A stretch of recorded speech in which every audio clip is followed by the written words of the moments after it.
Hello, নমস্কার সকলকে। সকলে কেমন আছেন? আমরা খুব ভালো আছি। তো আগের ভ্লগে তো দেখতেই পেয়েছেন যে আমরা এসেছি আগরতলায়। আর স্টেশন থেকে বেরিয়ে হোটেলটাও আমরা আপনাদের দেখিয়েছিলাম। তো আমরা সেদিন হোটেলে গিয়ে ফ্রেশ হয়ে আমরা বেরিয়ে পড়েছিলাম আগরতলায় একটু মার্কেটের দিকে। তো আপনারা তো সকলেই জানেন যে আমরা ঘোরাফেরার সাথে লোকাল খাবার দাবারগুলো এক্সপ্লোর করতে ঠিক কতটা ভালোবাসি। তো চলুন যাওয়া যাক। আমরা এখন হোটেলের সামনে থেকে অটো নিয়ে নিয়েছিলাম। অটো করে যাব আমরা বটতলা বা সিটি সেন্টার। বটতলা আর সিটি সেন্টার রাস্তার এপার আর ওপার। তো আমরা চলে এসেছি এখন উজ্জয়ন্তা প্যালেস। ভেবেছিলাম দিনের বেলা জায়গাটাকে দেখতে আসবো, কিন্তু হয়তো আর সময় হয়ে উঠবে না। তাই আমরা চলে এসেছি আজকে সন্ধ্যাবেলায় উজ্জয়ন্তা প্যালেসে। এখানে খুব খিদে পেয়েছিল, তাই এখানের মোমোটাও একটু টেস্ট করে নিয়েছিলাম। আর আমি মোমোর ভিডিওটা করতে পারিনি। তো শুনেছি নাকি উজ্জয়ন্তা প্যালেস মোটামুটি 7:30 নাগাদ বন্ধ হয়ে যায়। আমরা এসে পৌঁছেছি মোটামুটি 6:30 নাগাদ। চলুন যাওয়া যাক উজ্জয়ন্তা প্যালেসের ভেতরে।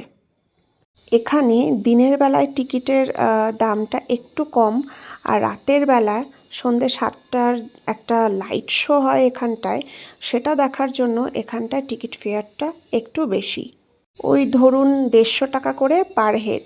তাহলে আমরা এখন উজ্জয়ন্তা প্যালেসের ভিতরে ঢুকে গেলাম। সন্ধ্যে 7টা প্রায় বাজতেই চললো, এখন শুরু হবে এখানে লাইট শো। তো চলুন দেখি লাইট শোটা এখানের কতটা সুন্দর।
ভারী সুন্দর একটা লাইট শো আমরা দেখতে পেলাম। আর তো চলুন, এখন 7:30 বাজে প্রায়। তো আমরা এখন উজ্জয়ন্তা প্যালেসটা একটু ঘুরে ঘুরে দেখাই আপনাদের। আর 5-10 মিনিটের মধ্যেই উজ্জয়ন্তা প্যালেসের গেটটাও বন্ধ হয়ে যাবে। তো আমাদেরকে মোটামুটি ওই 5-10 মিনিট ঘোরার একটু সময় পেয়েছি। তো আমি এখানটা দিনের বেলায় অনেক লোককে আসতে দেখেছি, কিন্তু এই লাইটিংয়ের ব্যাপারটা এটা কিন্তু বেশ দারুণ সুন্দর। তো যাই হোক, এখন আবার উজ্জয়ন্তা প্যালেস থেকে বেরিয়ে আমরা চলে গিয়েছিলাম ভগবান ঠাকুর চৌমুহনীতে। এই রাস্তাটাকে কিন্তু শুয়োর চৌমুহনীও বলা হয়। তার কারণ হচ্ছে এইখানটায় পরপর দিয়ে দোকান সাজানো রয়েছে, একেবারে স্ট্রিট ফুড যাকে আমরা বলি।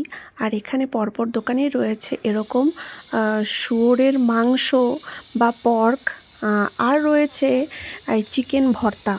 মানে বলতে পারি এখানটায় এটা হচ্ছে পর্ক ভর্তা আর চিকেন ভর্তা, আর সাথে কিন্তু রয়েছে ভাঙুই আর রয়েছে রুটি।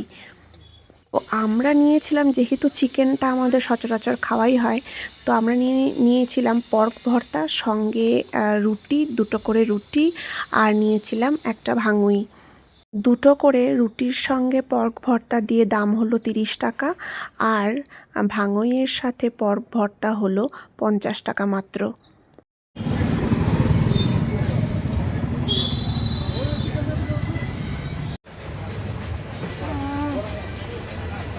চরম খেতে, চরম, দারুণ দারুণ। এর মধ্যে আবার বাদাম রয়েছে, আবার এদিকে গাজরও রয়েছে। এটাও চরম খেতে, তাই না? এই যে ভাতটা দেখতে পাচ্ছেন, এটা হচ্ছে এই যে আইসক্রিম কোনের মতন দেখতে, কলা পাতায় মোড়ানো। এটাকে এখানে লোকাল ভাষায় বলা হয় ভাঙই। খেতে দুর্দান্ত ছিল। আর তো চলুন এখন আরেকটু এগিয়ে দেখি আর কিছু পাওয়া যায় কি না। তো হাঁটতে হাঁটতে এই দেখুন, দেখতে পেলাম এরকম শিক কাবাব, যেটা হচ্ছে পর্কের। আমরা সচরাচর চিকেন কাবাব বা মাটন কাবাব খেয়ে থাকি, তো এখানে হলো পর্ক শিক কাবাব। তো চলুন, আর তো লোভ সামলানো গেল না, এক প্লেট নিয়ে দেখি কেমন খেতে। পর্কের এই তন্দুরির বারবিকিউটা দেখে আমাদের বেশ আর লোভ সামলাতে পারলাম না। ভীষণ ভালো ছিল খেতে এই পর্কের শিক কাবাবটা, এই স্যালাডের সঙ্গে লেবু চিপে, ওহ দারুণ ছিল, দারুণ। তো যাই হোক, চলুন আজকের ব্লগটা এখানেই শেষ করছি। দেখা হবে আবার একটি নতুন ব্লগ নিয়ে। ততক্ষণের জন্য সকলে খুব ভালো থাকবেন আর সুস্থ থাকবেন, আর চ্যানেলটিকে সাবস্ক্রাইব করতে ভুলবেন না। টাটা।